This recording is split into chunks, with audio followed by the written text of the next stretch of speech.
Youth Congress തെരഞ്ഞെടുപ്പിനായി വ്യാജ കാർഡുണ്ടാക്കിയെന്ന കേസിൽ ചോദ്യം ചെയ്യലിനായി രാഹുൽ മാങ്കൂട്ടത്തിൽ ഹാജരായേക്കില്ല. ചോദ്യം ചെയ്യലിന് ഇന്ന് തിരുവനന്തപുരത്ത് ഹാജരാകാൻ ആവശ്യപ്പെട്ട് ക്രൈംബ്രാഞ്ച് നേരത്തെ നോട്ടീസ് നൽകിയിരുന്നു. പ്രതികളിൽ ഒരാളുടെ മൊബൈലിൽ നിന്ന് ലഭിച്ച ശബ്ദ സന്ദേശത്തിൽ രാഹുലിന്റെ പേര് വന്നതോടെയാണ് വീണ്ടും ചോദ്യം ചെയ്യൽ. വിവരങ്ങളുമായി പത്തനംതിട്ടയിൽ നിന്ന് എ വി ജയശങ്കറാണ് ചേരുന്നത്. Jayashankar, good morning. കൂടുതൽ വിവരങ്ങൾ. Good morning Christina, Unmesh. ഇന്നെന്തായാലും രാഹുൽ മാങ്കൂട്ടത്തിൽ ക്രൈംബ്രാഞ്ച് സംഘത്തിന് മുന്നിൽ ഹാജരാകില്ല. രാഹുലുമായി ബന്ധപ്പെട്ട അടുത്ത വൃത്തങ്ങൾ ഇക്കാര്യം സ്ഥിരീകരിക്കുന്നുണ്ട്. ക്രൈംബ്രാഞ്ചിൽ നിന്നും ഒരു തരത്തിലുള്ള നോട്ടീസും ലഭിച്ചിട്ടില്ല.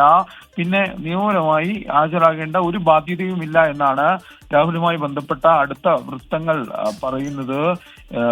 ഇതുവരെ രാഹുൽ ഈ കേസുമായി ബന്ധപ്പെട്ട ഒരു തരത്തിലും പ്രതിയല്ല. മുമ്പ് മ്യൂസിയം പോലീസ് ഈ കേസിൽ സാക്ഷി എന്ന നിലയിൽ വിളിപ്പിച്ചിരുന്നു, അന്ന് പോവുകയും ചെയ്തിരുന്നു എന്ന് രാഹുലുമായി ബന്ധപ്പെട്ട അടുത്ത വൃത്തങ്ങൾ സൂചിപ്പിക്കുകയും ചെയ്യുന്നു. ഒപ്പം തന്നെ ഈ കേസുമായി ബന്ധപ്പെട്ട് ക്രൈംബ്രാഞ്ച് അന്വേഷണം കുറച്ചുകൂടി സജീവമാക്കുകയാണ്. കഴിഞ്ഞ ദിവസം അടൂരിൽ വ്യാപകമായ പരിശോധന നടത്തിയിരുന്നു. ഈ പരിശോധനയിൽ KSUവിന്റെ ജില്ലാ സെക്രട്ടറി നുബിൻ ബിനുവിന്റെ മൊബൈൽ ഫോൺ പിടിച്ചെടുത്തിരുന്നു. ഈ മൊബൈൽ ഫോൺ ശാസ്ത്രീയ പരിശോധനയ്ക്ക് അയക്കാനാണ് അന്വേഷണ സംഘത്തിന്റെ തീരുമാനം. ഒപ്പം തന്നെ ഇതിലൂടെ കുറച്ചധികം രേഖകൾ ലഭിക്കുമെന്ന പ്രതീക്ഷയുണ്ട്.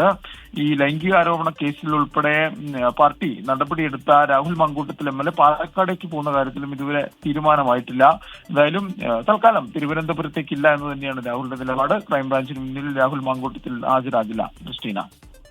ശരി, എ വി ജയശങ്കർ പത്തനംതിട്ടയിൽ നിന്ന് വിശദാംശങ്ങൾ പങ്കുവയ്ക്കുകയായിരുന്നു. രാഹുൽ മാങ്കൂട്ടത്തിൽ ഇന്ന് ചോദ്യം ചെയ്യലിന് ഹാജരാവില്ല. ലോകത്തെവിടെയായാലും ഏത് സമയത്തും 24 വാർത്തകളും ഓഗ്മെന്റഡ് റിയാലിറ്റി പാക്കേജുകളും എക്സ്പ്ലെയിനറുകളും വിശദമായി കാണാൻ ഞങ്ങളുടെ യൂട്യൂബ് ചാനൽ നിങ്ങൾക്ക് സബ്സ്ക്രൈബ് ചെയ്യാം.